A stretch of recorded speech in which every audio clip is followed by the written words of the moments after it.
The massive chandeliers threw fractured rainbows across the polished marble. Every gleam of light felt like a mocking reminder of the immense wealth surrounding me, a world I clearly had no business stepping into. Suddenly, the black dress I was wearing, which was the absolute best thing I owned, felt incredibly cheap. It was a basic polyester blend trying to hide in a sea of pure silk and fine cashmere. I pushed a stray piece of hair behind my ear. My hands shook a little as I gripped my glass of champagne. Even the fizzing bubbles seemed to have more confidence than I did. "Smile," Chloe whispered beside me, giving my ribs a soft poke with her elbow. "They can smell fear in a room like this." My oldest friend had pulled me into this event as her guest. She swore I needed to make connections after being laid off from the local coffee shop a few days ago. What she was actually saying was that I desperately needed a wealthy husband, or maybe just someone with deep pockets, to rescue me from a mountain of unpaid bills. "I shouldn't be here," I muttered quietly. I took a slow drink of the champagne. A single glass probably cost more than my entire apartment lease.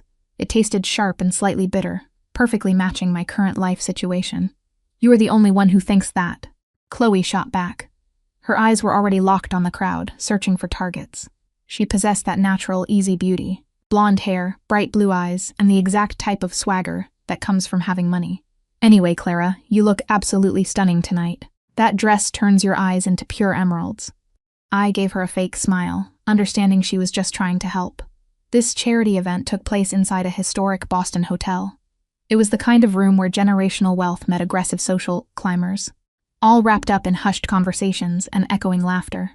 I had wasted practically the whole day looking up high society rules, just so I wouldn't make a fool of myself. Even so, I felt like a scientist dropped into an alien world. That is when I first felt it, the weight of someone's gaze burning into my skin. I turned slowly, my body responding before my mind could catch up. Across the room, partially hidden by a cluster of laughing men in tuxedos, stood someone who didn't quite fit despite his obvious wealth. He wasn't laughing. He wasn't even pretending to smile. Instead, his dark eyes were fixed on me with an intensity that made my champagne taste suddenly sour. "Who is that?" I asked Chloe, trying to sound casual while my heart inexplicably thundered against my ribs. She followed my gaze, and her posture instantly changed. Straightening, tightening, a prey animal sensing danger. "That is Lorenzo Falcone," she whispered, her voice dropping so low I barely heard her over the string quartet. "Do not stare. Do not even look. Why, who is he?" But even as I asked, something primitive inside me already knew the answer. The man radiated danger like heat from a flame. "He owns half the waterfront officially. Unofficially?" Chloe shook her head slightly. "Old Italian family. They call him the Prince because he took over everything when his father disappeared 3 years ago." Nobody asked questions about what happened to Senior. My eyes betrayed me, drawn back to him like a magnet finding north. He was younger than I expected for someone with such a reputation, early 30s perhaps, and undeniably handsome in that sharp, threatening way of a predator. His suit wasn't flashy like the tech millionaires pining around us, but I could tell from its perfect fit that it cost more than everything I owned. 2 broad-shouldered men hovered near him, their eyes constantly scanning the room while pretending to enjoy the party. "He is looking at you," Chloe hissed, suddenly gripping my arm. "Why is he looking at you?" "I don't know," I whispered back, a strange heat crawling up my neck. "I have never seen him before. Well, he is coming over. I am getting another drink." Chloe's loyalty evaporated as quickly as she did, leaving me alone as the crowd parted like the Red Sea before Lorenzo Falcone's purposeful stride. I looked for an escape route, but my body refused to move, trapped in the amber of his attention. Up close, I could smell his cologne, something expensive and earthy that made me think of forests after rain. A thin scar traced the edge of his jaw, the only flaw in his otherwise perfect features. His eyes were darker than they had appeared from across the room. Not brown, but nearly black, revealing nothing while taking everything in. "You are not enjoying yourself," he said. Not a question, but a statement of fact in a voice accented just enough to remind me he came from somewhere else originally. Italy, I assumed from what Chloe had said. "I am fine, thank you," I replied automatically, the social script for women approached by powerful men ingrained since childhood. "Be polite. Do not offend. Find the quickest exit." "You are lying." His mouth curved slightly, not quite a smile. "You have been checking the exit every 30 seconds since you arrived." The observation unsettled me. I didn't realize I was being watched. Everyone is being watched, just not with the same interest. He took a champagne flute from a passing waiter without taking his eyes off me. "You don't know who I am?" Again, not a question. I hesitated, caught between honesty and self-preservation. I was just told, he nodded slightly. And now you are afraid. Should I be? The words escaped before I could stop them, and I immediately regretted the boldness born from my nervousness.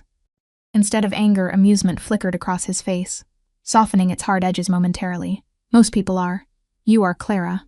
The fact that he knew my first name sent alarm bells ringing through my mind. How do you? I make it my business to know who attends these events, he interrupted smoothly. Especially when they are as out of place as you are. I am sorry if I am not meeting the dress code, I replied, embarrassment and defiance warring within me. That is not what I meant. He stepped closer and I resisted the urge to step back. You are not calculating the net worth of everyone you speak to. Your smile earlier, the only genuine one I have seen tonight, was for the elderly coat check attendant, not for anyone who could advance your social standing. I swallowed hard, unnerved by his observations. I should find my friend. She is at the bar flirting with Senator Brooks's son. He is engaged to the sterling heiress. But I doubt that concerns her. His words were delivered without judgment, merely stating facts. You don't know anything about her, I defended weakly, though part of me wondered if he was right. I know everything about everyone in this room. It is how I stay alive. He offered his hand suddenly. Dance with me. It wasn't a request so much as a foregone conclusion. Every instinct told me to refuse, to mumble an excuse and flee. Yet beneath the fear bubbled something darker and more dangerous. Curiosity. I am not a very good dancer, I admitted, staring at his outstretched hand. I am. The simple confidence in those two words pulled at something deep within me. I placed my hand in his, and his fingers closed around mine with surprising gentleness. The contrast between his touch and the power he exuded made me shiver slightly. He guided me toward the dance floor, where couples swayed to a waltz I didn't recognize. One of his guards, because that is what they were, I realized, not friends or associates, moved to follow. But Lorenzo dismissed him with a slight shake of his head. His hand settled at the small of my back, warm through the thin fabric of my dress. Follow my lead, he murmured close to my ear, his breath stirring loose strands of my hair. And I did. For someone with his imposing presence, he moved with unexpected grace, guiding me effortlessly across the floor. I felt the stares around us, the whispers behind manicured hands, the sudden attention of a room full of people who had previously looked through me as if I were glass. They are wondering who you are, he said, reading my thoughts with unsettling accuracy. And what are you telling them? I asked, finding my voice again. His lips brushed against my temple. Not quite a kiss. That is entirely up to you. The cryptic response hung between us as the music swelled. His thumb traced small circles against the bare skin of my back, each touch sending electric currents up my spine. I should go, I said after the song ended, reality intruding on whatever strange spell had momentarily captured me. You haven't told me why you are here. His hand remained on my back, guiding me toward the terrace doors instead of returning to the main room. My friend Chloe invited me. I glanced back, searching for her familiar blonde head in the crowd, but she was nowhere to be seen. Chloe Kensington doesn't do anything without ulterior motives. The casual way he dismissed my only friend here sent a chill through me. Outside, the night air was crisp with early autumn, the garden below twinkling with strategic lighting that made the manicured hedges look like something from a fairy tale. Boston's skyline glittered beyond, reminding me how far I was from my tiny apartment in Dorchester. Do you know Chloe well? I asked, wrapping my arms around myself against the chill. Before he could answer, he was shrugging out of his jacket and placing it over my shoulders in one fluid motion. The weight of it, the residual warmth, the scent of him enveloping me. It was all overwhelmingly intimate. Thank you, I murmured, clutching the edges of the expensive fabric. I know her father's gambling debts, Lorenzo replied, answering my earlier question. I know he borrowed money from people he shouldn't have. I know he is desperate to marry her off to someone wealthy enough to solve his problems. I stared at him, the implications slowly dawning. And you think she brought me here as what? A distraction? His expression hardened slightly. I think Kensington would sell his own daughter to keep his kneecaps intact. Bringing your beautiful friend as bait for his creditors would be nothing to him. That is a horrible thing to say. The truth often is. He leaned against the stone balustrade studying me. Why did you really come tonight, Clara? I told you, Chloe invited. The real reason. His tone brooked no evasion. I sighed, suddenly tired of pretending. I needed a night away from reality, from past due notices and job rejections, and wondering how I am going to make rent next month. I shook my head, embarrassed by my honesty. Stupid, right? Thinking I could escape my problems by playing dress-up for one night. Something shifted in his expression. a softening around the eyes. Perhaps not stupid. Human.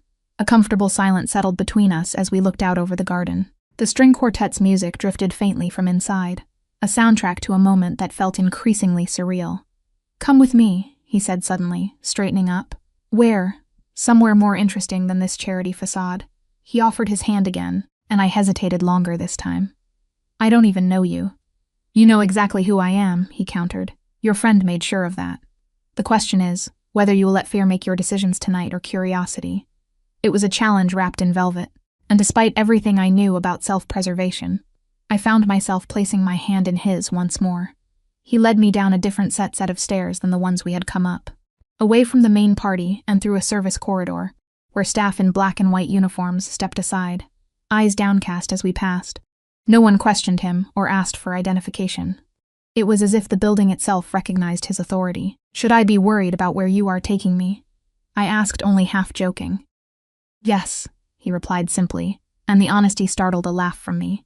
We emerged into what appeared to be a private bar area, much smaller and more intimate than the main ballroom. Only about a dozen people occupied the space, all men except for 2 women draped in diamonds who looked bored with their companions. The room fell silent as we entered, all eyes turning to Lorenzo, and then with undisguised curiosity to me. "Boss," one man acknowledged, rising slightly from his seat until Lorenzo waved him back down. He guided me to a corner booth, his hand never leaving the small of my back. The possessive gesture wasn't lost on the room's occupants, whose expressions ranged from surprise to calculation to barely concealed envy. "Whiskey," he told the bartender, who appeared instantly at our table. "And for the lady?" "Just water, please," I said, aware that I needed my wits about me. "Bring the Macallan 25. Lorenzo amended, dismissing the bartender with a nod. As the man hurried away, I became acutely conscious of my surroundings, the subtle power dynamics playing out around us, the deference shown to Lorenzo, the assessing looks directed at me. "These are your colleagues?" I asked carefully. Some business associates, some enemies pretending to be friends. His casual honesty was disarming. "None worth introducing to you." The drinks arrived with remarkable speed. The amber liquid in Lorenzo's crystal tumbler caught the light as he raised it slightly in my direction before taking a sip. I watched his throat work as he swallowed, aware that my fascination with him was growing more dangerous by the minute. "Do you make a habit of this?" I asked, taking a sip of water. "Rescuing women from boring parties." "I have never done this before," he said, his intensity returning full force. "Which is why they are all watching. They are wondering what makes you special." I glanced around and found he was right. Eyes darted away as my gaze met theirs. "And what does make me special?" I asked, genuinely curious. Before he could answer, a commotion at the entrance drew our attention. Chloe stumbled in, clearly having had more champagne since I had last seen her. She was clutching the arm of a young man I didn't recognize, her laughter too loud for the subdued atmosphere. Her eyes widened when she spotted me. "Clara, there you are. I have been looking everywhere." She started toward our table, but the young man pulled her back, whispering urgently in her ear as he stared at Lorenzo with naked fear. Lorenzo didn't acknowledge them, instead turning his attention fully back to me. "An old friend of yours since elementary school," I admitted, though sometimes I wonder if we have grown too far apart. "People reveal their true nature under pressure," he said, watching as Chloe and her companion retreated hastily from the room. "You learn quickly who stands beside you and who runs." The words hit closer to home than he could know. My ex-boyfriend had vanished the moment I lost my job, and my mother had stopped answering my calls when I couldn't lend her money anymore. Loyalty had proven a rare commodity in my life. "Is that what you are doing?" I asked boldly, putting pressure on me to see my true nature. A genuine smile crossed his face, transforming his features from handsome to breathtaking. "Perhaps I am allowing you to see mine." The room seemed to recede around us, the background noise fading as our conversation intensified. He asked about my life. Real questions that required real answers. Where I had grown up, a small town outside Pittsburgh. What I had studied, English literature. What I had wanted to be, a writer once upon a time before pragmatism set in. In turn, I learned fragments about him, his love of sailing, his collection of rare first editions, his preference for silence over small talk.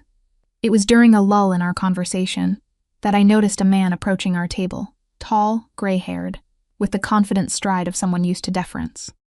"Falcone," the man acknowledged with a tight smile that didn't reach his eyes. "What a surprise finding you here, Judge Harrison." Lorenzo didn't stand or offer his hand. "I wasn't aware you frequented establishments like this." special occasion. The judge's gaze slid to me, assessing and dismissive in the same look. Aren't you going to introduce me to your friend? Something dangerous flashed in Lorenzo's eyes, there and gone so quickly I might have imagined it. No. The simplicity of his refusal hung in the air between them. A challenge neither man seemed willing to escalate further. The judge's face flushed slightly before he nodded stiffly and continued to the bar. That was rude, I whispered, though part of me was oddly thrilled by his protective response. He doesn't deserve to know your name. Lorenzo's voice was low, almost a growl. He leaned closer, his lips nearly brushing my ear. Let them watch, he whispered, his breath warm against my skin. They will learn you belong to me. The possessive declaration should have sent me running. Instead, I felt a treacherous heat bloom in my chest, spreading outward until my whole body hummed with it. I didn't belong to anyone, had prided myself on my independence, even when it meant struggling alone. Yet something in his words called to a part of me I hadn't known existed until this moment. I pulled back slightly to look at him, searching for any sign that this was a game or a power play.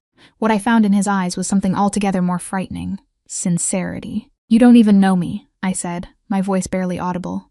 I know enough. His hand found mine under the table, his thumb tracing the delicate bones of my wrist, and I want to know more. It was then that I made my first mistake. I smiled at him, genuine and unguarded. The answering heat in his eyes told me he recognized it for what it was. Not submission, but permission to continue this dangerous dance we had begun. I never saw the flash of the camera from across the room, never noticed the figure slipping out with evidence of my fatal error. By the time I would understand the consequences of that single unguarded moment, it would be far too late to escape the web I had wandered into so willingly. The night air carried the scent of possibility, as Lorenzo guided me out of the hotel through a side entrance I hadn't known existed.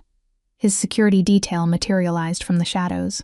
2 men in front, 1 behind, moving with practiced precision. The sudden appearance of armed guards should have shattered whatever spell I was under. But instead, it only heightened the surreal quality of the evening. Where are we going? I asked as a sleek black Bentley pulled up to the curb. The driver emerged silently, opening the rear door with a slight bow toward Lorenzo. To dinner, he replied simply, his hand on my lower back as he guided me into the vehicle. Unless you are not hungry. My stomach answered for me with an embarrassing growl. I haven't eaten since lunch. A sad peanut butter sandwich at my kitchen counter. Too nervous about the gala to manage anything else. I will take that as a yes, Lorenzo said, his lips quirking into that almost smile that made my pulse quicken. The interior of the car was all buttery leather and polished wood, the partition between us and the driver already raised for privacy. As we pulled away from the curb, I realized I was still wearing his jacket, the expensive fabric pooling around me like a shield. I should give this back, I said, starting to shrug it off. Keep it. His eyes tracked the movement, something possessive in his gaze. It suits you. I settled back, letting his scent envelop me. You do this often? Whisk women away from parties to mysterious destinations. You are still afraid of me, not answering my question but making an observation. I am cautious, I corrected. There is a difference. He leaned back against the leather seat, studying me in the dim glow from passing streetlights. Tell me something true, Clara. Something you have never told anyone. The request was so unexpected that I laughed nervously. That is quite a demand from someone I just met. We are beyond social conventions, don't you think? He gestured to the car, to the night around us, to the improbable reality of me sitting beside him. Give me something real. I considered deflecting again, but found myself wanting to answer honestly. I am terrified of ending up like my mother, I said finally. Alone at 60, working 2 jobs to make ends meet, wondering where her life went wrong. The admission hung in the air between us, more revealing than I had intended. What happened to her dreams? He asked, his voice gentler than I had heard it before. She put them aside for a man who didn't deserve her. I twisted my hands in my lap. He left when I was 7. She never recovered. Not her heart, not her finances. Lorenzo was quiet for a moment, absorbing this. And that is why you guard your independence so fiercely. It wasn't a question, but I nodded anyway. Your turn. Something true. I expected resistance, but he answered immediately. I never wanted this life, my father's empire, the family business. His gaze turned to the window, his reflection ghostly against the glass. I studied architecture in Milan. I wanted to build things that would last centuries. What happened? My father was murdered by his oldest friend. The bluntness of his statement stole my breath. I came home for the funeral and never left. Some choices aren't really choices. The car slowed, turning into a narrow alley behind what appeared to be a restaurant. The driver opened Lorenzo's door first, then circled to my side. As I stepped out, I realized we were in the North End, Boston's Italian district. My grandfather opened this place in 1956, Lorenzo explained, guiding me toward a nondescript door with no sign or marking. It is not in any guidebooks. Inside, the restaurant was a time capsule. Red leather booths, white tablecloths, candles flickering in amber glass holders. A silver-haired man rushed forward, embracing Lorenzo with obvious affection. "Lorenzo, mio ragazzo." The older man stepped back, his eyes widening as they fell on me. "Bella Signorina, Uncle Giovanni, this is Clara," Lorenzo said, his hand finding the small of my back again. "Clara, my godfather and the best chef in Boston." Giovanni's weathered face split into a broad smile as he kissed both my cheeks. "Any friend of Lorenzo's family here." He lowered his voice conspiratorially. "He never brings women to my restaurant. You must be special." I felt heat creep up my neck. "It is lovely to meet you." Giovanni led us to a secluded corner booth, shooing away the menus a waiter tried to bring. "I will take care of everything," he insisted before disappearing into the kitchen. The restaurant was half full. Couples lingering over wine, a family celebrating at a large round table, a few solitary diners at the bar. None of them paid us any attention, though I noticed Lorenzo's security had taken up positions at strategic points around the room. "Your godfather seems nice," I said, unfolding the heavy linen napkin across my lap. "He helped raise me after my mother died." Lorenzo accepted a bottle of wine from a sommelier who appeared and vanished with silent efficiency. "Cancer. When I was 12, Giovanni was the one who taught me to sail, to cook, to appreciate books beyond their covers. The wine, a rich red that tasted of cherries and earth, loosened something in both of us. As plates of food arrived without being ordered, delicate fried artichokes, handmade pasta with truffles, tender veal that melted on my tongue, our conversation flowed more easily. I told him about my struggle to find work in publishing, my failed relationship with a boyfriend who couldn't handle my financial stress, my small apartment, with the leaking ceiling that the landlord refused to fix. In turn, he shared fragments of his life, his travels, his continuing passion for architecture, his loneliness at the top of an empire he had inherited rather than chosen. With each revelation, the caricature of the dangerous mafia boss began to blur at the edges, revealing the complicated man beneath. "You are not what I expected," I admitted, accepting a spoonful of tiramisu he offered across the table, an unexpectedly intimate gesture. "What did you expect?" "Someone colder, more calculating." I licked cream from my lips, noticing how his eyes tracked the movement. "Less human," he supplied. I nodded. "Chloe made you sound like some kind of monster." Something shadowed his expression. "Make no mistake, Clara. I have done things that would terrify you. I have had to become what circumstances demanded. Then why show me this side of you?" The question had been building all evening. He reached across the table, his fingers tracing the inside of my wrist, where my pulse jumped beneath his touch. "Because from the moment I saw you, I knew you were different. A light in a dark room." The intensity of his gaze made it difficult to breathe. Part of me wanted to pull away to remind myself of who he was, what he was. But another part, a stronger part, wanted to lean into his touch to see where this impossible night might lead. Our moment was interrupted by the buzzing of his phone. He checked it, his expression hardening instantly into the mask of authority I had glimpsed earlier. "I need to take this," he said, sliding out of the booth. "I will be right back." As he stepped outside, Giovanni appeared at my table with a glass of limoncello. "So," he said, settling into the seat Lorenzo had vacated, "how did you meet our boy?" "Just tonight, actually," I admitted. "At the Hawthorne Charity Gala." Giovanni's eyebrows shot up. "Tonight. Mamma mia, the way he looks at you." He shook his head in wonder. I haven't seen that look since he was a young man before all this. He gestured vaguely, encompassing Lorenzo's current life. What was he like before, I mean? Giovanni's eyes grew distant with memory, passionate, always sketching buildings, bridges. He was going to change the skyline of every city he touched. He sighed deeply. His father's death broke something in him. He did what duty demanded, but the light went out of his eyes. Giovanni patted my hand. "Until tonight, perhaps." Before I could respond, Lorenzo returned, his expression controlled, but tension radiating from him like heat. "I am sorry," he said, placing a hand on Giovanni's shoulder. "We need to leave. There is a situation that requires my attention." Giovanni stood, embracing Lorenzo again. "Do not be a stranger, figlio mio." He turned to me, taking both my hands in his. "And you, Bella Clara, come back soon, with or without him." He winked, kissing my cheeks again. Outside, the night had turned colder, or perhaps it was just the shift in Lorenzo's demeanor that chilled me. His security detail was more alert now, hands hovering near concealed weapons. I should take you home, he said, his voice distant as he helped me into the car. Disappointment washed over me, sharper than I had anticipated. Of course. You have business to attend to. He slid in beside me, giving the driver an address I hadn't provided. How do you know where I live? I asked, alarm cutting through the pleasant haze of wine and good food. I had you looked into while we were at the gala. He stated it as if it were the most natural thing in the world. Standard procedure when I meet someone new. That is. I searched for a word that wouldn't offend him. Invasive. It is necessary. His expression softened slightly. I apologize if it makes you uncomfortable, but in my world, trust requires verification. And what did your verification tell you about me? I wasn't sure I wanted to know the answer. That you are exactly who you present yourself to be. 27 years old, graduate of UMass Boston, former editorial assistant at Beacon Press, until their downsizing last year. Since then, barista at Cafe Luna, now unemployed after their closure. His precise knowledge of my life made me feel naked, exposed. No criminal record, no suspicious connections. Just a woman trying to keep her head above water. The car turned onto my street in Dorchester, a world away from the luxury we had been surrounded by all evening. I was acutely aware of the peeling paint on my triple-decker, the broken concrete steps leading to the front door, the security light that had been burned out for months. This is me, I said unnecessarily as we pulled up to the curb.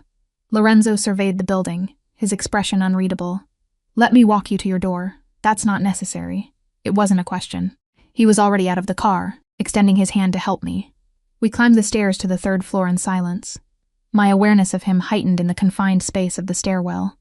At my door, I fumbled with my key, suddenly nervous. Thank you for tonight, I said, turning to face him. It was unexpected. In a good way, I hope. His voice had dropped lower, his body close enough that I could feel the heat radiating from him. I am still deciding, I answered honestly. Something like admiration flickered in his eyes. Most people tell me what they think I want to hear. I am not most people, no, he agreed, reaching up to tuck a strand of hair behind my ear. You are not. The gesture was tender, almost reverent, at odds with the power I knew he wielded. His fingers lingered against my cheek, and I found myself leaning into his touch, my body betraying my better judgment. I would like to see you again, he said. It wasn't really a request, but it wasn't quite a command either. In the space between, I found room to breathe, to consider. I don't think that is wise, I said, even as every cell in my body screamed the opposite. Wisdom is overrated. His thumb brushed across my lower lip, sending electricity down my spine. Tomorrow night, I will send a car. I haven't agreed, I reminded him. But you will. The certainty in his voice should have angered me, but instead it made my heart race faster. Before I could formulate a response, he leaned in, his lips brushing my cheek just beside the corner of my mouth. Not quite a kiss, but a promise of one. Good night, Clara, he murmured, his breath warm against my skin. I stood frozen as he descended the stairs, only releasing my held breath when I heard the front door close behind him. With trembling hands, I unlocked my apartment and stepped inside, leaning against the closed door. The contrast between the evening I had just experienced and my cramped apartment was jarring. The peeling wallpaper, the second-hand furniture, the stack of unpaid bills on the kitchen counter, all harsh reminders of reality after the fairy tale of the night. I was still wearing Lorenzo's jacket, I realized. Slipping it off, I held the expensive fabric to my face, inhaling his scent one last time before carefully hanging it on the back of a chair. Common sense told me to never see him again, to return his jacket via courier with a polite note declining further contact, to run as possible for a man who represented a world of danger I couldn't begin to comprehend. Instead, I found myself moving to the window, watching as his Bentley pulled away from the curb. Just before it disappeared around the corner, I saw the flash of another car's headlights switching on, pulling out to follow at a discreet distance. A chill ran through me that had nothing to do with the draft from my poorly sealed windows. I wasn't the only one watching Lorenzo Falcone tonight, and something told me the other observers didn't have his best interests at heart. I stepped back from the window, drawing the threadbare curtains closed. As I did, my phone chimed with a text message from an unknown number. Sweet dreams, Clara. The car will come at 8. I should have been frightened by how easily he had gotten my number, should have been outraged at his presumption. Instead, I felt a treacherous thrill as I typed a single word in response. Okay, the reply came immediately. Good girl. I fell asleep that night, still tasting wine on my lips, still feeling the phantom touch of his fingers against my skin, still hearing his whispered words. Let them watch. They will learn you belong to me. I didn't yet understand how prophetic those words would prove to be. The next morning dawned gray and drizzly, matching my mood as reality reasserted itself. In the harsh light of day, the previous night seemed like a dream or a momentary madness. What had I been thinking, agreeing to see Lorenzo again? A man who had me investigated within hours of meeting me. A man who, by his own oblique admission, had done things that would horrify me. I spent the morning alternating between practical tasks, sending out job applications, calling about an overdue electric bill, and glancing at my phone, half expecting to see a message canceling tonight's plans. Part of me hoped he would, the more sensible part. At noon, my doorbell rang. No one ever visited me unannounced. Cautiously, I peered through the peephole to see a delivery man holding a large white box. "Delivery for Clara Hayes," he called through the door. I opened it cautiously. "That is me. Sign here, please." After I scrawled my signature, he handed over a box so light I wondered if it was empty. Back inside, I set it on my kitchen table and lifted the lid. Nestled in tissue paper was a dress. Deep emerald green silk that slipped through my fingers like water. Beneath it lay a matching pair of heels and a small velvet jewelry box containing teardrop emerald earrings that caught the dim light of my apartment and transformed it into something magical.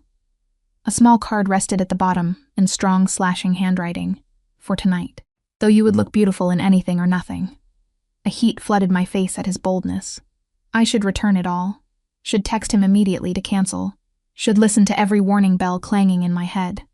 Instead, I found myself lifting the dress, holding it against my body as I looked in the mirror.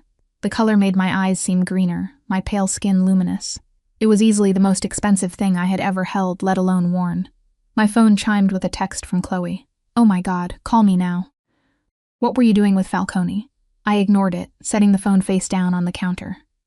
Whatever interrogation she had planned would have to wait. I wasn't ready to explain something I didn't understand myself.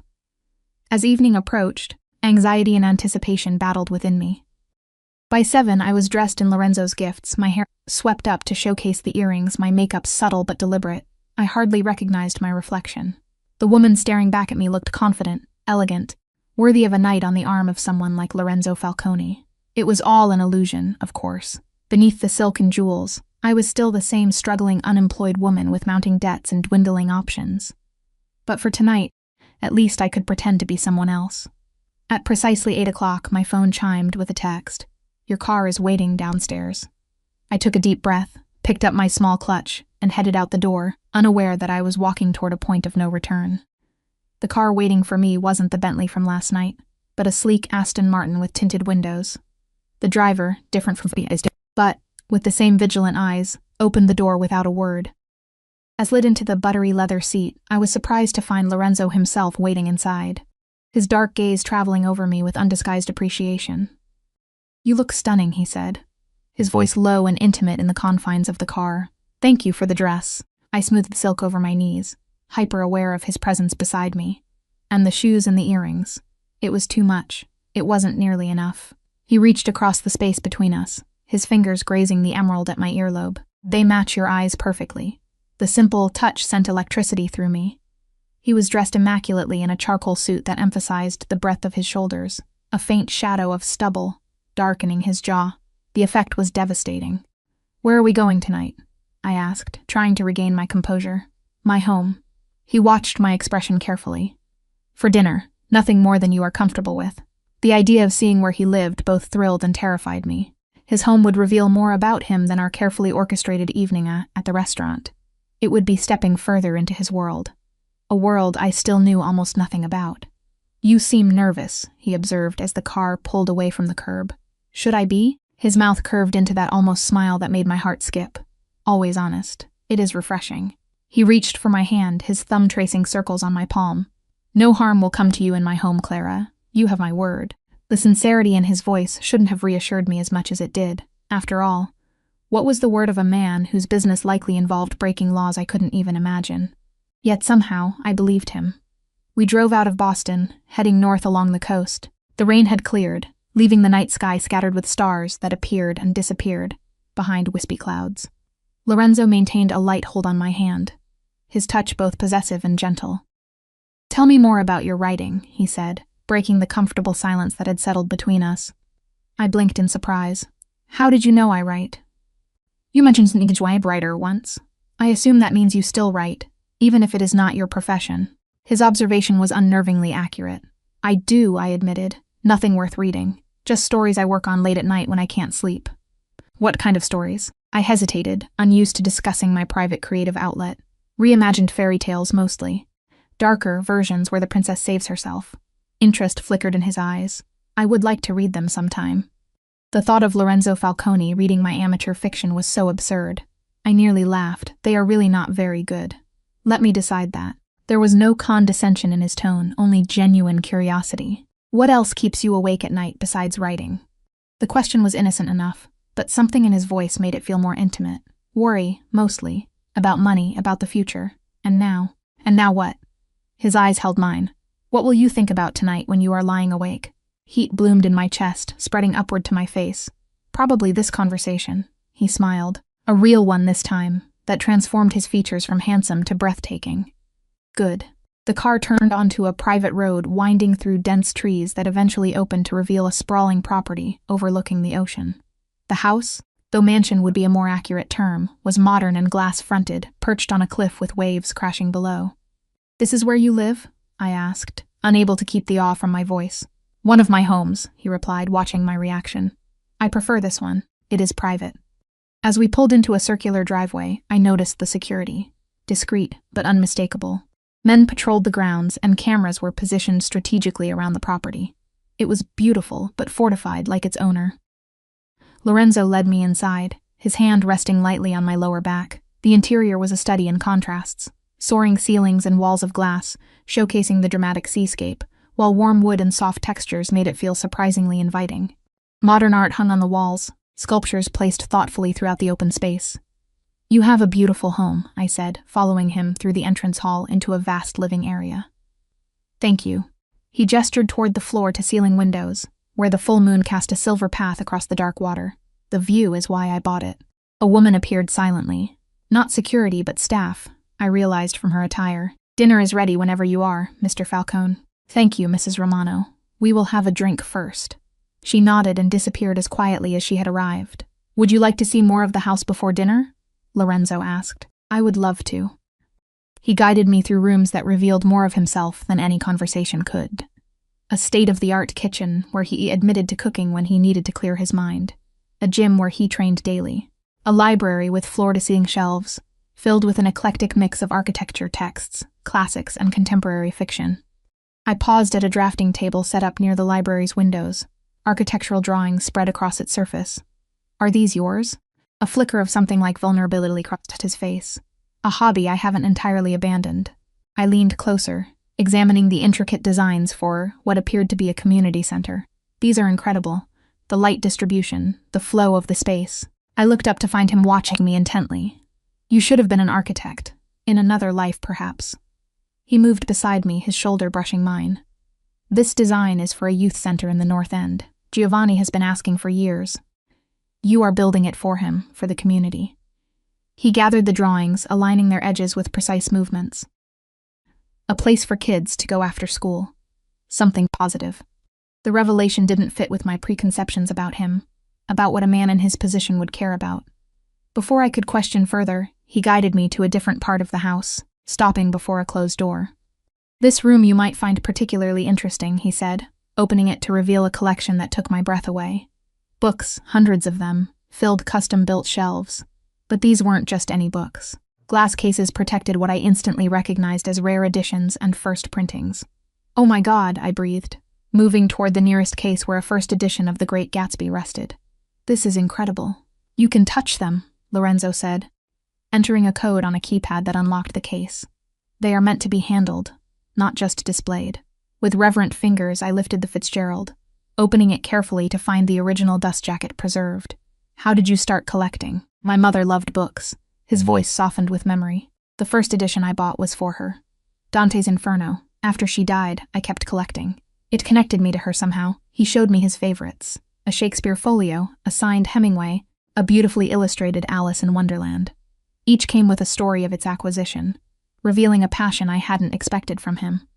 "This one made me think of you," he said, retrieving a slim volume from another case. "When I saw you last night," he placed it in my hands. A first edition of Angela Carter's The Bloody Chamber, her dark feminist retellings of classic fairy tales. You couldn't have known I would like this, I said, stunned by the coincidence. I didn't. But something about you reminded me of her heroines. Beautiful, brave, unwilling to be victims of circumstance. His fingers brushed mine as he took the book back, returning it to its place. Now I know why. The moment stretched between us, charged with something deeper than physical attraction. Standing in this room filled with treasures he clearly cherished, seeing the passion in his eyes as he spoke of literature, I glimpsed yet another layer of this complex man. We should eat, he said, finally breaking the spell, before Mrs. Romano thinks we have forgotten her efforts. Dinner was served on a terrace overlooking the ocean, heaters warding off the autumn chill. The meal was exquisite. Seafood caught that morning, wine from his personal cellar, dessert that melted on my tongue. Throughout, our conversation flowed easily, covering everything from books to music to travel. It was only as Mrs. Romano cleared the dessert plates that Lorenzo's phone buzzed. He checked it, his expression hardening into the mask of authority I was beginning to recognize. "Excuse me," he said, standing. "I need to take this. Please enjoy the view. I won't be long." As he stepped away to take the call, I turned my attention to the moonlit ocean below. The waves crashed against the cliffs in a hypnotic rhythm. The vastness of the water, a reminder of how small my everyday concerns were in the grand scheme of things. I was so lost in thought, I didn't hear him return until he spoke from directly behind me. "Beautiful, isn't it?" I turned to find him standing closer than expected, his presence enveloping me like a physical force. "It is magnificent. I come out here when I need perspective." His eyes were darker than usual, troubled by whatever the call had contained. "The ocean doesn't care about our problems. It has been here long before us, and will remain long after. Is everything okay?" I ventured, unsure if I had the right to ask. He considered me for a moment before answering. "There is a situation developing with a rival organization. Nothing for you to worry about." The casual reference to what must be another crime family sent a chill through me, a stark reminder of who he really was beneath the cultured exterior. "Does it bother you?" he asked, reading my expression with unsettling accuracy. "What I do?" I couldn't lie. Not when he was looking at me like that. Yes, it should bother anyone. Rather than anger, my honesty seemed to please him. "Most women I meet either pretend not to know or convince themselves it is all legitimate business. I am not most women. No," he agreed, stepping closer until I could feel the heat radiating from his body. "You are not." His hand came up to cup my cheek, his touch so gentle it made my heart ache. "I should send you home," he murmured, his thumb tracing my lower lip, "before I do something we might both regret. Is that what you want?" My voice was barely audible over the sound of the waves below. "What I want," he said, his eyes never leaving mine, "is to keep you, to make you mine in every way possible." The raw honesty in his voice sent heat spiraling through me. "But what I want doesn't matter. What do you want, Clara?" The question hung between us, weighted with possibilities. I knew what the sensible answer was. To thank him for dinner, return to Boston, and never see him again. To run as far as possible from a man who represented a world of danger I could scarcely comprehend. Instead, I found myself rising on my toes, closing the distance between us until my lips brushed his. "This," I whispered against his mouth. "I want this." Something broke in him then, a restraint he had been maintaining since we met. His arms encircled me, pulling me against the hard length of his body as his mouth claimed mine in a kiss that was both tender and demanding. I melted into him, my hands finding their way to his shoulders, his neck, his hair. When we finally broke apart, both breathing hard, his eyes had darkened to obsidian. "Be very sure, Clara," he warned, his voice rough with desire. "Because if we start this, I won't let you go easily." The possessiveness in his tone should have frightened me. Instead, it sent a thrill of excitement through my veins. "I am sure." He took my hand, leading me through the house to a wing we hadn't visited earlier.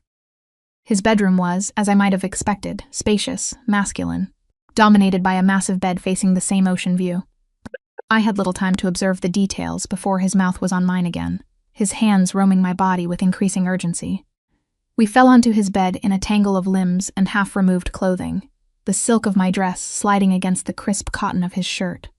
His lips traced a burning path down my neck, across my collarbone to the swell of my breasts above the dress's neckline. "You are even more beautiful than I imagined," he murmured against my skin, his accent thickening with desire. "And I have imagined you many times since last night." His confession sent heat pooling low in my belly. I reached for the buttons of his shirt, desperate to feel his skin against mine. He helped me, shrugging the garment off to reveal a torso sculpted by regular workouts, but also marked by the evidence of a dangerous life. Scars that told stories I wasn't sure I wanted to hear. I traced one that curved along his ribs, a question in my touch. A knife, he explained simply. Moscow 5 years ago. A business negotiation that went poorly. Another reality check. Another reminder of the world he inhabited. But it was too late for second thoughts. My body had made its decision, overriding every warning signal my brain tried to send. His hands found the zipper of my dress, pausing with a question in his eyes. At my nod, he slowly lowered it, his gaze never leaving mine as he peeled the silk away from my skin. What followed was a revelation. A man known for violence touching me with exquisite tenderness. A man accustomed to taking whatever he wanted, asking permission with every caress. A man surrounded by luxury savoring me as if I were the most precious thing he had ever held. Afterward, as we lay tangled in his sheets, my head resting on his chest, his fingers tracing idle patterns on my bare back, a contentment unlike anything I had ever known settled over me. It was dangerous. This feeling more dangerous than his world, his enemies, his business. This sense of belonging, of rightness, when everything logical told me I should feel the opposite. "What are you thinking?" he asked, pressing a kiss to my temple. "That I should be terrified right now. But you are not." His arms tightened around me. "Good. There is nothing to fear from me, Clara. Not ever." I believed him. God help me. Despite everything I knew about him, everything I still didn't know, I believed him.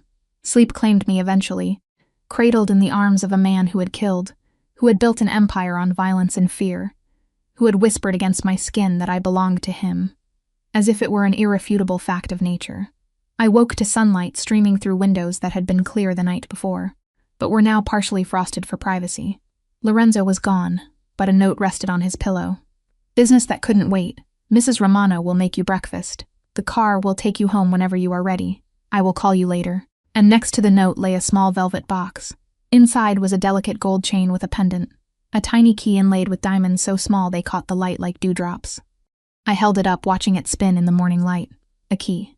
The symbolism wasn't lost on me, though I wasn't sure what door it was meant to unlock. His heart, his world, or the cage he was building around me, that I was walking into willingly. I showered in his enormous bathroom, borrowed one of his soft t-shirts, and made my way downstairs, where Mrs. Romano was indeed waiting with coffee and a breakfast spread that could have fed 10 people. "Mr. Falcone said you might want to go home to change before your lunch," she said, pouring me coffee exactly as I liked it, a detail Lorenzo must have shared. "Lunch?" I repeated, confused. "With Mr. Falcone's sister," she clarified as if this were perfectly normal. "The car will take you home and then to Bella Rosa at 1 o'clock. A sister?" I hadn't known he had one, and apparently I was meeting her today. The casual way they were folding me into Lorenzo's life made my head spin.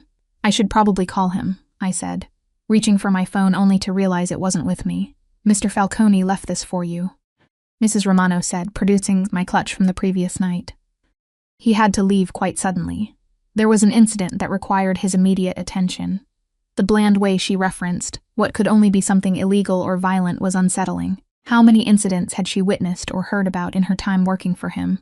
I checked my phone to find 3 missed calls from Chloe, and a text from an unknown number that I assumed was Lorenzo's. "Good morning, beautiful. Sorry to leave. Some business came up that couldn't wait. My sister Isabella is looking forward to meeting you at lunch. She won't bite. I promise." Last night was just the beginning. The presumption that I would simply go along with his plans. Meeting his sister without him even present should have irritated me. Instead, I found myself curious about this woman who shared Lorenzo's blood. What would she be like? What would she think of me? After breakfast, I changed back into the emerald dress, fastened the key necklace around my throat, and let Lorenzo's driver take me back to my apartment. The contrast between his oceanfront mansion and my cramped 3rd floor walk-up had never been more stark. I had just enough time to shower, change into something more appropriate for lunch, and try to process the whirlwind events of the past 24 hours before the car returned to collect me. Bella Rosa was an upscale restaurant in Back Bay, the kind of place where lunch reservations were made months in advance. I was led immediately to a secluded table, where a striking woman with Lorenzo's dark eyes and sharp features waited. "Clara," she said, rising to greet me with European kisses on both cheeks. "I am Isabella Falcone. My brother has told me almost nothing about you, which means you must be special indeed." Isabella Falcone was nothing like I had expected. Where Lorenzo radiated controlled danger, she exuded polished sophistication. Her sleek black hair was cut into a sharp bob, her designer suit impeccably tailored, her makeup flawless. Only her eyes, the same deep brown as her brother's, betrayed their shared bloodline. Please sit, she said, gesturing to the chair across from her. I have taken the liberty of ordering wine. I hope you don't mind. I settled into my seat, hyper-aware of the curious glances from nearby diners. Not at all, though I admit I was surprised to hear Lorenzo had arranged this lunch. A server appeared with a bottle of white wine, pouring 2 glasses before disappearing again. My brother can be impulsive when it comes to things he wants. Isabella studied me over the rim of her wine glass. And he very much wants you, it seems. The directness of her statement caught me off guard. We just met 2 days ago. Time is irrelevant in matters of attraction. She waved a dismissive hand, diamond bracelet catching the light. Tell me about yourself, Clara Hayes. What exactly have you done to captivate my brother so thoroughly? I wish I knew, I answered honestly. I am nobody special. Her perfectly arched eyebrow rose. That is where you are wrong. Lorenzo doesn't waste time on the ordinary. The conversation paused as a waiter arrived with appetizers I didn't remember ordering, delicate plates of tuna tartare and arancini. Forgive my bluntness, Isabella continued once we were alone again. But I need to understand your intentions with my brother. I nearly choked on my wine. My intentions? I think that is usually the question asked about the man, not the woman. A smile flickered across her face, softening her sharp features momentarily. In normal circumstances, perhaps. But Lorenzo is not a normal man, and his position makes him vulnerable, in ways you might not appreciate. You think I want something from him? It wasn't a question. The assumption stung, though I could hardly blame her for it. Everyone wants something from him, she replied matter-of-factly. Money, power, protection. The question is, what you want. I set down my fork, meeting her gaze directly. I don't want anything from him. I didn't even know who he was when we met. She studied me for a long moment, searching for deception. You understand what my brother does for a living? I have an idea, I said carefully. But you spent the night with him anyway. Her tone wasn't judgmental, merely curious. Most women with your background would run in the opposite direction. Maybe I am not as smart as most women. That drew a genuine laugh from her. Or perhaps you are more honest about what attracts you. Power is seductive, Clara. So is danger. There is no shame in admitting it. I shifted uncomfortably, unwilling to analyze my attraction to Lorenzo quite so clinically. It is more complicated than that. Of course it is, she conceded. Love always is. I didn't say anything about love, I objected quickly. Her smile turned knowing. You didn't have to. The main courses arrived. Seafood risotto for her, mushroom ravioli for me, providing a welcome interruption. As we ate, Isabella shifted to safer topics. My background, my writing aspirations, my thoughts on Boston. She was surprisingly easy to talk to when not interrogating me about her brother. Sharp-witted and genuinely interested in my responses. You are not what I expected, I admitted as we lingered over dessert. Tiramisu that reminded me of my dinner with Lorenzo the night before. A criminal sister, you mean? Her directness was refreshing, if disconcerting. What did you expect? Some mafioso stereotype from the movies. I don't know what I expected, I admitted. Lorenzo mentioned you only in passing. Yes, my brother plays his cards very close to his chest. She sipped her espresso, even with me. Especially since he took over the family business. You are not involved in it? I asked cautiously. I run the legitimate side of things. At my confused expression, she elaborated. Real estate development, import, export, restaurants, nightclubs. Every good operation needs a public face. The casual way she referenced what must be money laundering businesses sent a chill through me. A reminder that the elegant woman across from was as much a part of Lorenzo's world as his armed guards. And what about you? Clara, where do you see yourself in all this? Her question cut to the heart of the uncertainty I had been wrestling with since meeting Lorenzo. I don't know, I said honestly. This has all happened so fast. A word of advice, she said, her expression softening slightly. My brother moves quickly once he has made a decision. He sees something he wants, he takes it. It is both his greatest strength and his most dangerous flaw. And you think I am just something he wants to take? The idea bothered me more than I wanted to admit. No, she said, after a thoughtful pause. I think you might be the first thing he has wanted that he is afraid he can't keep. Before I could process that statement, her phone chimed. She checked it, her expression shifting subtly. Lorenzo will meet us at Dante's gallery opening. The car will take us there. Gallery opening? I am not dressed for. You are perfect, she interrupted, signaling for the check. Besides, Lorenzo had some things sent there for you. Of course he had. The casual display of wealth and power. Having clothes delivered wherever he thought I might need them should have felt presumptuous. Instead, I found it oddly thrilling, being caught up in the whirlwind that was Lorenzo Falcone's attention. The gallery was in the South End, a converted warehouse space now housing contemporary art. A small crowd of well-dressed people mingled inside, champagne flutes in hand, as they discussed the massive canvases adorning the walls. Isabella guided me through the throng, nodding at acquaintances but stopping for no one. In a private room at the back, I found several garment bags hanging on a rack, my name printed on tags attached to each. "I will give you some privacy," Isabella said, slipping out and closing the door behind her. Inside the first bag was a black cocktail dress that looked like it had been designed specifically for me. Simple yet elegant, with a neckline that would showcase the key necklace I still wore. The other bags contained alternatives, but it was clear which one Lorenzo had intended as the first choice. I changed quickly, grateful for the adjoining bathroom, where I could refresh my makeup and tame my hair. The dress fit perfectly, as did the strappy heels that accompanied it. Looking in the mirror, I hardly recognized myself. The woman reflected back seemed confident, sophisticated, at home in this world of wealth and power that had been thrust upon me. When I emerged, Isabella nodded approvingly. "Perfect. Now, let's find my brother before he terrorizes the poor artist for being too friendly with me." "Are he and Dante friends?" I asked as we made our way back to the main gallery space. "Dante owes him money," she said simply. "This show is part of the repayment plan." Another casual reference to Lorenzo's less-than-legal activities, delivered as if discussing the weather. I was beginning to understand that this would be my new normal if I continued seeing him. Constant reminders of the darker aspects of his life, interspersed with moments of surprising tenderness.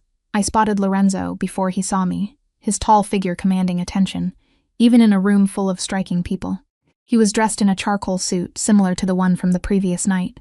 Deep in conversation with a nervous-looking man I assumed was Dante, two of his ever-present security detail hovered nearby, surveying the room with watchful eyes.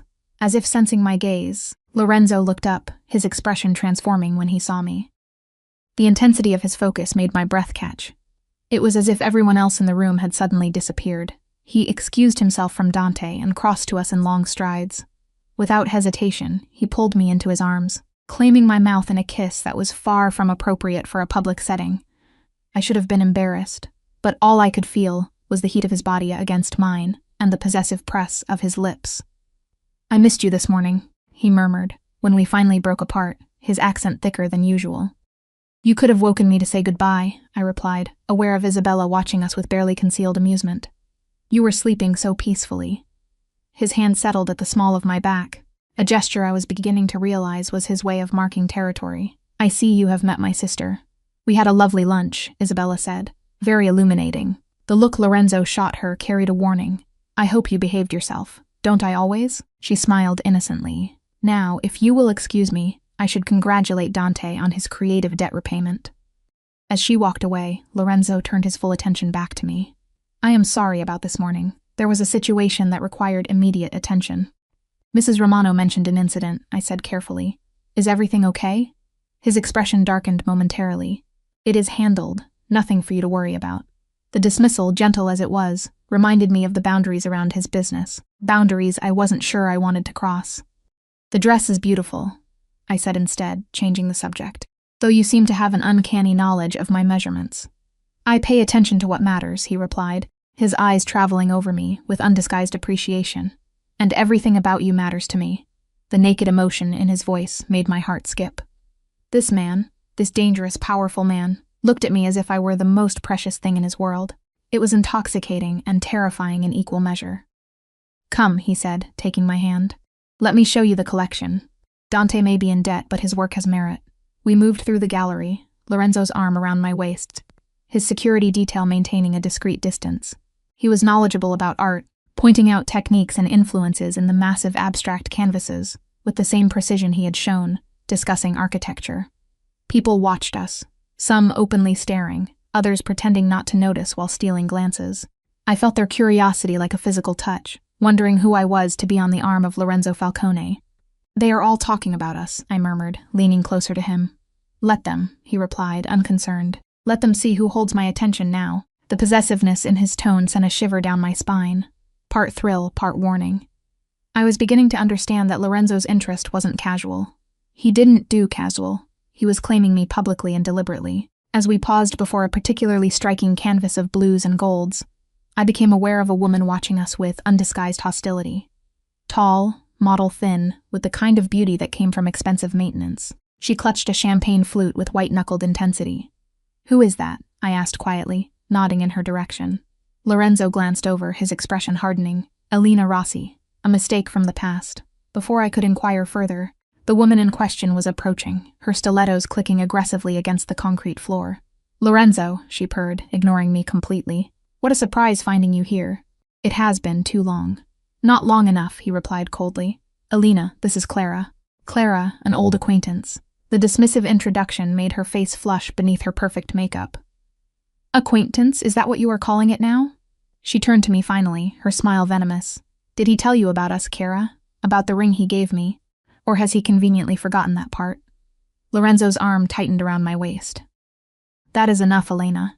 He will tire of you," she continued as if he hadn't spoken, her eyes raking over me dismissively. "He always does. Once the novelty wears off, once you bore him, he will discard you just like he did me." "I suggest you walk away," Lorenzo said, his voice dropping to a dangerous octave. "Before you say something you will regret." 2 of his security guards materialized beside us, their presence a silent threat. Elena's eyes darted between them, calculation replacing her initial bravado. "Enjoy him while you can," she said to me, forcing a brittle laugh. "Just remember, everything he touches eventually turns to ash." With that parting shot, she turned on her heel and stalked away, leaving a wake of tension behind her. "I am sorry about that," Lorenzo said once she was out of earshot. "Elena has difficulty accepting rejection. She said you gave her a ring." The implication hung between us. He sighed, running a hand through his hair in a rare gesture of frustration. "It was a gift, not an engagement. She chose to interpret it differently, and the relationship ended 2 years ago. She became possessive, unstable." His jaw tightened. "I don't wish to discuss her further. She is irrelevant to us." The dismissal bothered me. Not because I cared about his past relationship, but because of the casual way he eliminated people from his life when they no longer served his purpose. Would I one day be just another mistake from the past? As if reading my thoughts, he turned to face me fully, his hands cradling my face. "Do not let her get into your head, Clara.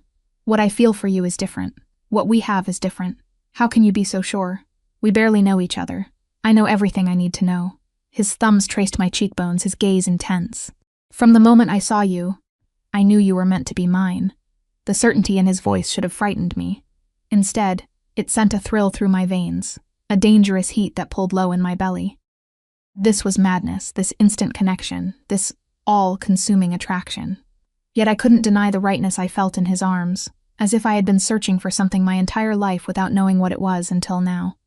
"Let's get out of here," he said, reading the desire in my eyes. "I have made an appearance, that is enough." We didn't say goodbye to anyone, not Isabella, not Dante. Lorenzo simply took my hand and led me through the gallery, his security clearing a path as we went. Outside, his car was waiting, engine running. The ride back to his house was charged with tension, his hand on my thigh, his eyes never leaving my face. We barely made it through the door before he was pressing me against the wall, his mouth hungry on mine, his hands exploring my body with increasing urgency. "I thought about this all day," he confessed between kisses, his voice rough with desire. "About you in my bed, wearing nothing but that key around your neck." I gasped as his lips found the sensitive spot below my ear. "The key? What does it mean?" He pulled back slightly, his eyes dark with emotion. "It means you have access to parts of me no one else does." His hand came up to cradle my face. "It means I am trusting you with more than I have ever trusted anyone." The admission stole my breath. I knew what it cost a man like him to make such a declaration. A man whose survival depended on keeping others at a distance, on never showing vulnerability. Words failed me, so I answered with actions instead, pulling him back to me, pouring everything I couldn't say into my kiss. We made it to his bedroom eventually, leaving a trail of discarded clothing in our wake. Later, as we lay tangled in his sheets, my head on his chest, listening to the steady thrum of his heartbeat, a contentment unlike anything I had ever known washed over me. It was dangerous. This feeling, more dangerous than his business, his enemies, his world. This sense that I belonged here with him when every logical part of my brain was screaming warnings. "What are you thinking?" he asked, his fingers tracing idle patterns on my bare shoulder. "That this is insane," I admitted. 2 days ago I didn't know you existed. Now I am in your bed wearing your key, meeting your sister. Does it feel wrong? I considered the question carefully. "No," I said finally, "that is what scares me. It feels like the most right thing I have ever done." His arms tightened around me, his lips pressing against my temple. Then stop thinking so much and just feel. I wanted to. God, how I wanted to surrender completely to this unexpected connection. But Elena's words lingered in the back of my mind, along with the memory of the way Lorenzo had dismissed her. Once the novelty wears off, once you bore him, he will discard you just like he did me. Lorenzo, I said hesitantly, what do you really want from me? He shifted, propping himself up on one elbow to look down at me. Everything, he said simply. I want everything, Clara. Your days, your nights, your laughter, your tears. I want to be the first person you see in the morning and the last before you sleep. His hand cupped my cheek. I want you to be mine in every way possible. The intensity of his declaration should have terrified me. Instead, it called to something primal within me, a desire to be claimed, to belong, to matter that deeply to someone. You hardly know me, I whispered. I know enough, he insisted. The rest we will discover together. I wanted to believe him, wanted to trust that this whirlwind connection was real, that it could last beyond the initial attraction. But life had taught me hard lessons about fairy tales and happy endings. What about your world? I asked. Your business? The danger. His expression sobered. I won't lie to you, Clara. My life comes with risks, but I can promise you this. I will do everything in my power to keep those risks from touching you. His fingers traced the line of my jaw. I protect what is mine always. The possessiveness in his tone sent another of those contradictory thrills through me, part warning, part excitement. I was entering dangerous territory, becoming something precious to a man with dangerous enemies. I am not sure I am cut out for this life, I admitted. The security, the looking over your shoulder, the not knowing. You are stronger than you think. His faith in me was unwavering. And you won't be alone. I will be beside you every step of the way. It was a seductive vision. Never having to struggle alone again. Having this powerful man as my champion and protector. But what would be the cost? What would I have to sacrifice to belong in his world? As if sensing my internal conflict, Lorenzo pulled me closer, his kiss gentler than before. Do not decide tonight, he murmured against my lips. Just stay with me. The rest will sort itself out. I surrendered to his embrace, pushing my doubts aside for the moment. Tomorrow would bring reality crashing back. Questions about my future, about what a relationship with Lorenzo would mean for my independence, my safety, my very identity. But for tonight, I would allow myself to simply feel. The next morning, I woke to sunlight and the sensation of Lorenzo's eyes on me. He was already dressed in a crisp suit, sitting on the edge of the bed, watching me sleep. Good morning, beautiful, he said, leaning down to kiss me softly. You are dressed, I observed, pulling the sheet higher to cover my nakedness. Another early meeting. Unfortunately, he brushed a strand of hair from my face. Business that can't wait. But I have something for you before I go. From his pocket, he withdrew a small box larger than the one that had contained the key necklace, but still small enough to fit in his palm. Lorenzo, it is not what you think, he said, reading my sudden panic. Not yet, anyway. He opened the box to reveal a key. A real one, this, not a symbolic piece of jewelry. This is to my penthouse in the city, he explained. I want you to stay there while I am handling this business matter. I have my own apartment, I reminded him, though the thought of returning to my cramped space after experiencing his luxury was less appealing than it should have been, which is neither secure nor suitable. His tone brooked no argument. The penthouse is in the Millennium Tower. Everything you need will be there. Clothes, food, anything you desire. Just ask the concierge. For how long? A few days at most. His expression softened at my hesitation. Please, Clara. It would ease my mind to know you are somewhere safe. Safe from what? I asked, suddenly alert. Is there something you are not telling me? He hesitated, clearly weighing how much to reveal. The business matter I am attending to involves some unstable individuals. Until it is resolved, I would feel better knowing you are protected. The reality of his world crashed back like a bucket of ice water.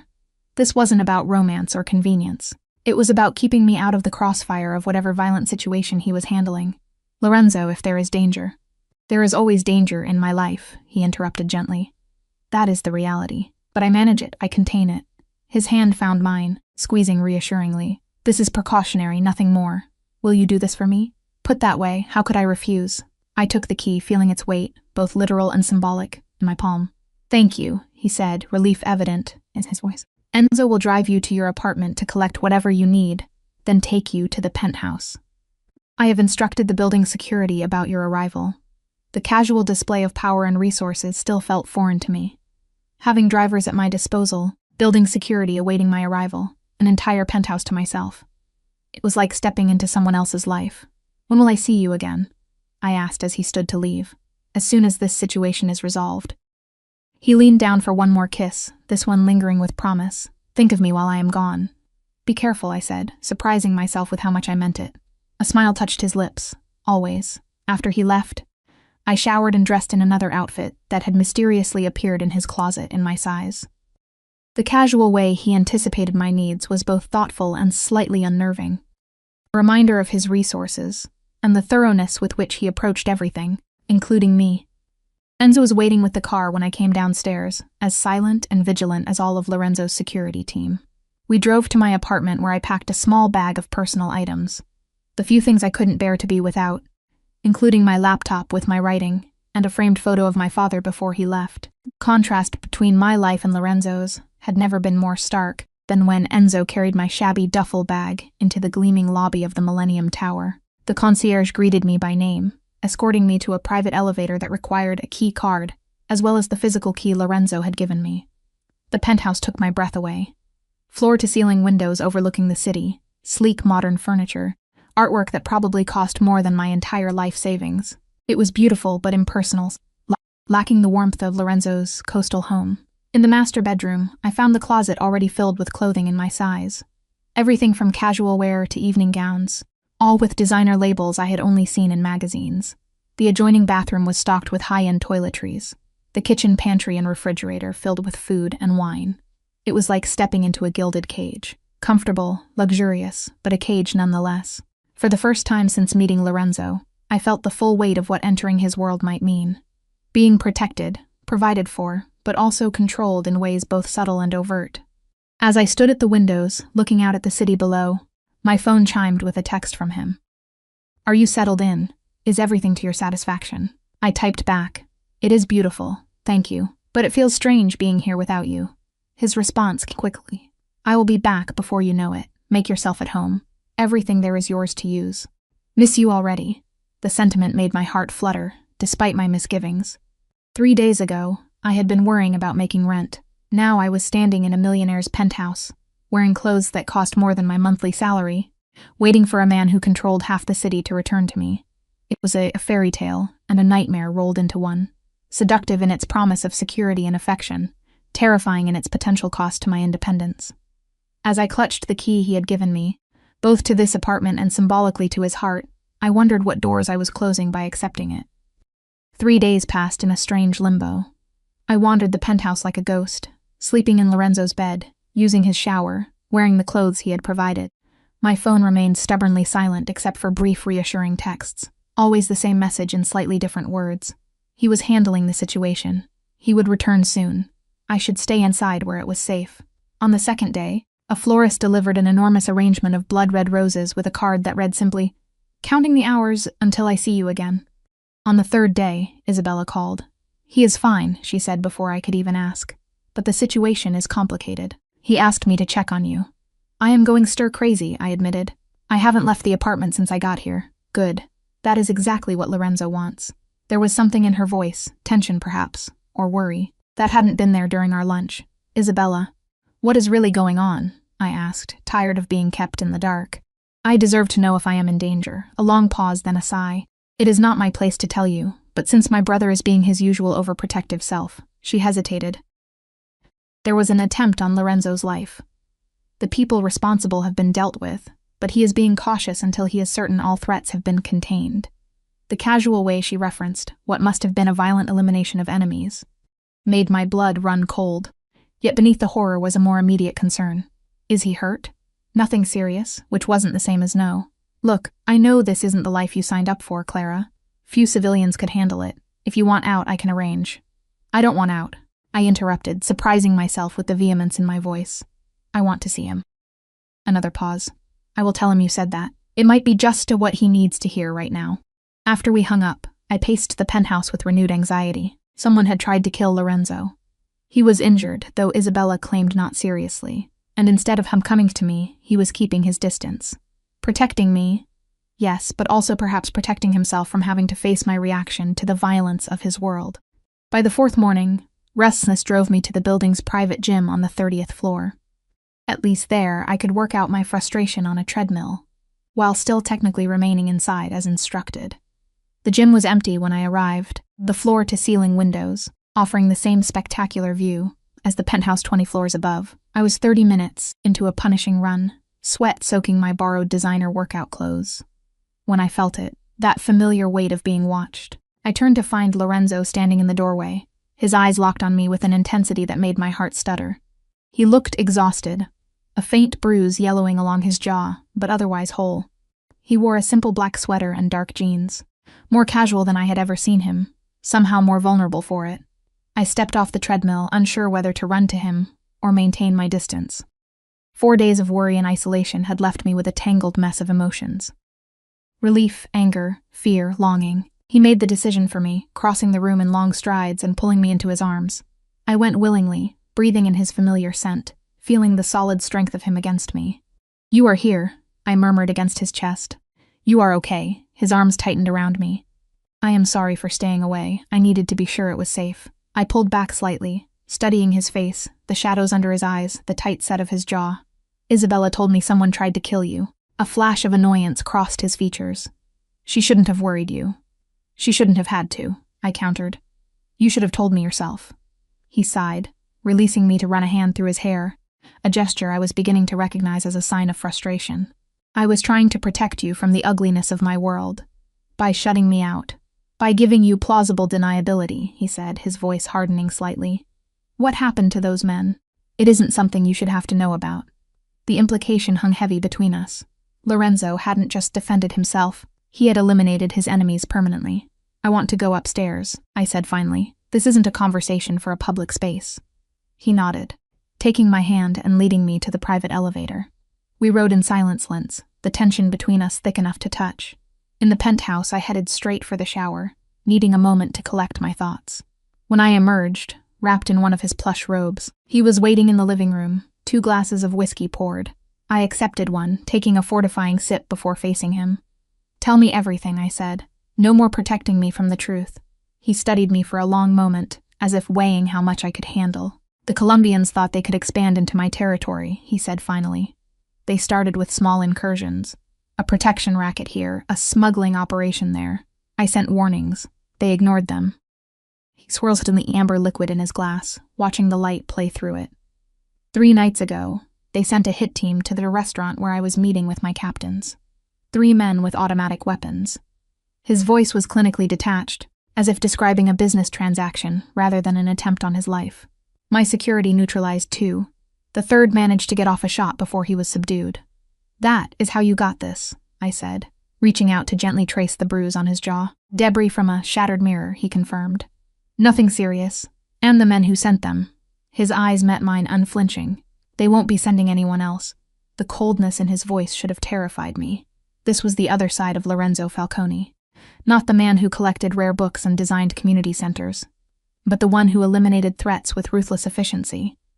The man who had built and maintained a criminal empire through violence and fear. "This is your world," I said softly. "This is what being with you means." "It is part of it," he acknowledged. "The part I wanted to shield you from." His hand covered mine where it still rested against his cheek. "But yes, this is the reality of my life. I won't insult you by pretending otherwise." I withdrew my hand, moving to the window to stare out at the city below. From this height, everything looked orderly, peaceful. But I knew better now. I knew about the currents of power and violence that flowed beneath the surface. "I need to know something," I said, my back still to him. "And I need the truth, Lorenzo. Not what you think I want to hear." "Always," he promised. I turned to face him. "If I walked away right now, if I said this was too much, that I couldn't live in your world, what would happen?" Pain flashed across his features before he controlled it. "I would let you go," he said, each word precise and measured. "I would ensure you were financially secure, that you never had to worry about rent or bills again. And I would make certain that no one, not my enemies, not my allies, ever bothered you. You wouldn't try to keep me against my will." The question seemed to wound him physically. "Is that what you think of me? That I would cage you?" He set down his glass, approaching me with slow, deliberate steps. "Clara, I want you by my side because you choose to be there. Anything else would be meaningless." I believed him, God help me. Despite everything I now knew about him, despite the violence and danger that surrounded him, I believed in the sincerity of his feelings for me. "I am scared," I admitted, my voice barely above a whisper. "Not of you, of this life." Of waking up one day to learn you have been killed, of always waiting for the other shoe to drop. Fear is natural, he said, standing close enough that I could feel the heat radiating from his body. But not touching me. It keeps us alert, keeps us alive, but you can't let it rule you. Is that how you live? With the constant knowledge that someone might be coming for you? I live each day fully aware it could be my last, he said simply. It makes every moment more precious, especially the moments with you. The raw honesty in his voice broke something open inside me. I had been fighting this connection since the moment we met, telling myself it was madness, that it could never work. But standing here now, facing the reality of who he was, both the darkness and the light, I found myself unwilling to walk away. I don't know if I can do this, I said honestly. I don't know if I am strong enough for your world. You are stronger than you think.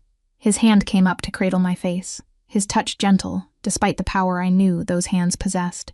But I understand if it is too much to ask. I leaned into his touch, closing my eyes. I need time to think, to process all of this. Take all the time you need, he said, though I could hear the strain in his voice. The penthouse is yours for as long as you want it. I can stay elsewhere if my presence complicates things for you. The thought of him leaving again, of facing more days alone with my churning thoughts was suddenly intolerable. No, I said, reaching for him. Stay, please. Relief flooded his features as he gathered me in his arms, his lips finding mine in a kiss that spoke of desperation and need. Whatever doubts I had about our future, my body had no uncertainties about wanting him here and now.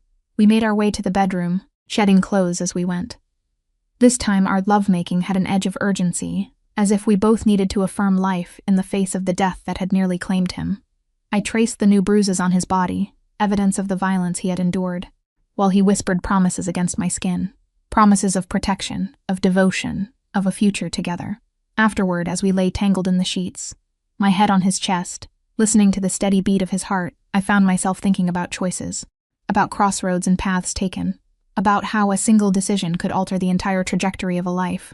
What are you thinking? He asked, his fingers tracing idle patterns on my bare shoulder. About choices, I said honestly, and consequences. He was quiet for a moment, considering. When I took over after my father's death, I had a choice, he said finally. I could dismantle the organization, try to go legitimate, or I could embrace it, build it stronger, ensure no one could ever threaten my family again. His arms tightened around me. I chose power and safety over moral purity. I don't regret it, but I understand the cost. And what is the cost of choosing you? I asked. The question that had been haunting me for days finally spoken aloud. Security but with risk, he answered without hesitation. Luxury, but with restrictions.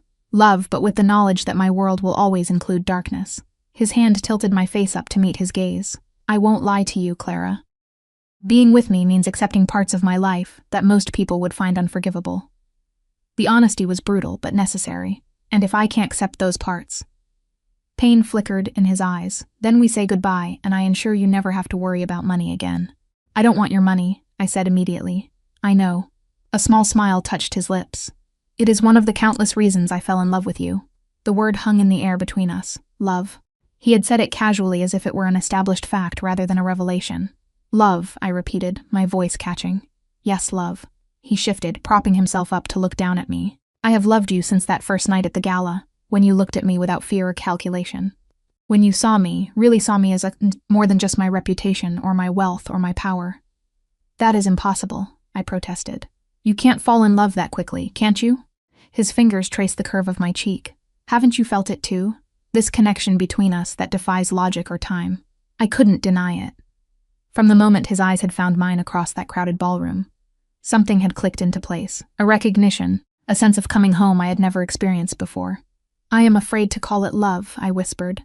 Love makes you vulnerable. It does, he agreed. It is the greatest risk I have ever taken, greater than any business venture or territory expansion. His eyes held mine, unflinching in their intensity. But some risks are worth taking, Clara. In that moment, looking up at this complex, dangerous, tender man who had stormed into my life and upended everything I thought I knew about myself, I made a choice. Perhaps I had made it days ago, in that first dance, or in his library surrounded by rare books, or in his bed with the sound of waves crashing below. I love you too, I said, the words rising from some deep, certain place inside me. God help me, but I do. The smile that broke across his face was transformative, boyish, joyful, without the sharp edges or careful control he usually maintained. He kissed me then, a kiss of such tenderness it made my heart ache. Say it again, he murmured against my lips. I love you, I repeated, finding it easier the second time, more natural. But loving you doesn't mean I have figured out how to live in your world.